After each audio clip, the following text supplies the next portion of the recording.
Assalamualaikum warahmatullahi wabarakatuh. Perkenalkan, saya Ahmad B. Jalil dengan NIM 03071281722025 Geologi 2017 Kampus Indralaya akan mempresentasikan UTS Mitigasi Bencana Geologi pada daerah pemetaan. Daerah pemetaan saya sendiri berada di Nagari Siloke, Kecamatan Sijunjung, Kabupaten Sijunjung, Sumatera Barat. Untuk kondisi kependudukan Kecamatan Sijunjung berdasarkan data BPS tahun 2018, maka jumlah penduduk Kecamatan Sijunjung sendiri pada tahun 2018 adalah sebesar 46.585 jiwa. Dan rasio jenis kelamin Kecamatan Sijunjung pada tahun 2018 adalah sebesar 100,06. Dan untuk jumlah penduduk untuk Nagari Siloke yaitu 1.222 jiwa dengan penduduk laki-laki sebanyak 580 jiwa dan penduduk perempuan sebanyak 604 jiwa. Selanjutnya itu kondisi geomorfologi pada daerah pemetaan. Kondisi geomorfologi daerah pemetaan ini tentunya dipengaruhi oleh aspek-aspek geomorfik, yaitu aspek morfologi di mana mencakup aspek morfografi dan morfometri. Elevasi dan keadaan relief membentuk dua satuan morfografi, yaitu perbukitan dan perbukitan rendah. Sedangkan satuan morfometri berasal dari 6 kelas lereng, yaitu dari datar hingga sangat curam. Berikut inilah peta elevasi daerah Siloke Kecamatan Sijunjung. Dapat dilihat bahwa untuk elevasi paling rendah berwarna hijau dengan besaran elevasi itu 97, dan yang paling tinggi berwarna merah dengan besaran elevasi 1000 hingga 1200 meter. Jadi dapat dilihat di sini elevasinya. Selanjutnya itu peta kemiringan lereng Kecamatan Sijunjung.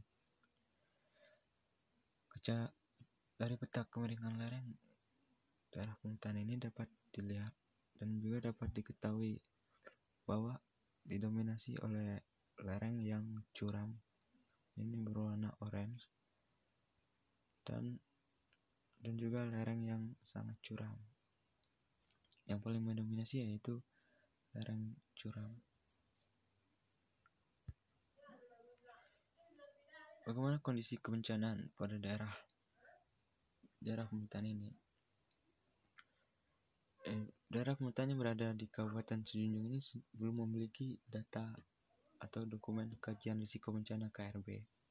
Tetapi jika dilihat dari kondisi geomorfologi daerah ini, maka dapat diinterpretasikan bahwa bencana yang sering terjadi di daerah ini yaitu bencana tanah longsor. Berdasarkan sebaran peta bahaya kejadian tanah longsor di Nagari Siloke, Kabupaten Sijunjung, dapat dilihat bahwa indeks bahaya kejadian tanah longsor itu berkisar antara 0,3 hingga sampai 0,6. Dengan kejadian longsor di lokasi telitian ini sangat dipengaruhi oleh bentuk morfologi yang sangat curam berupa perbukitan lereng yang curam dan juga kurangnya kemampuan vegetasi dan soil di atasnya untuk menahan daerah tersebut.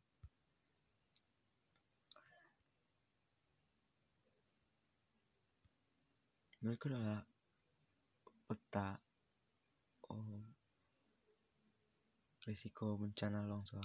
Daerah pemetaan berada di wilayah yang dilingkari dengan indeks bahaya dapat dilihat dari sedang hingga tinggi.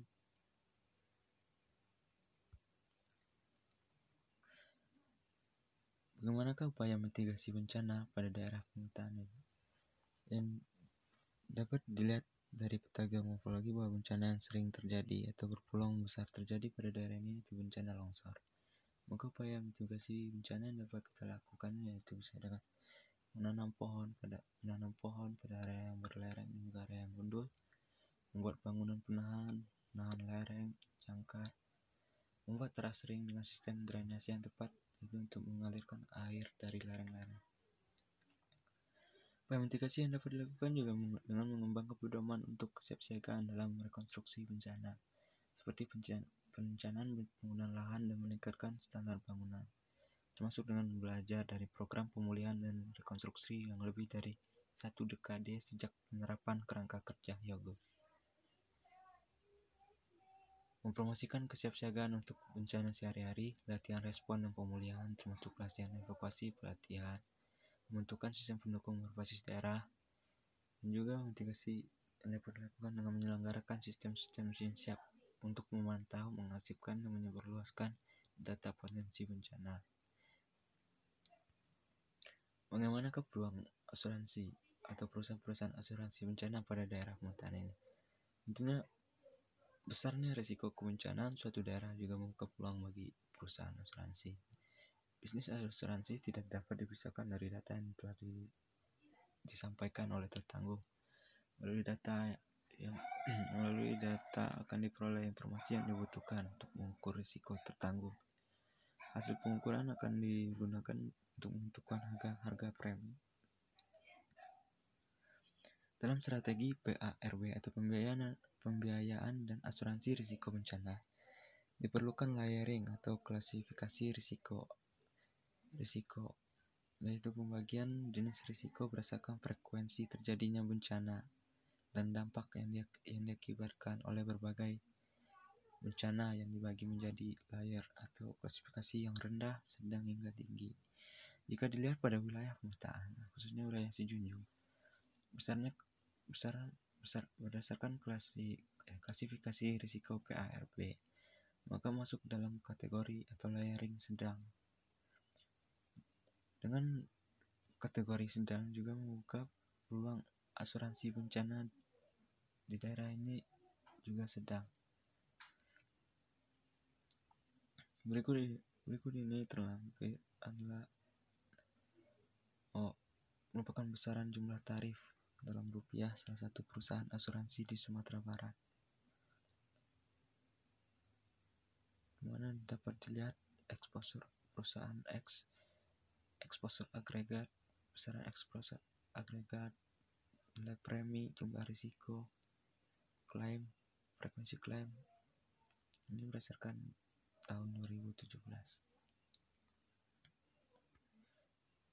Hanya itu yang dapat saya sampaikan pada presentasi ini. Saya mohon maaf apabila ada kesalahan. Wassalamualaikum warahmatullahi wabarakatuh.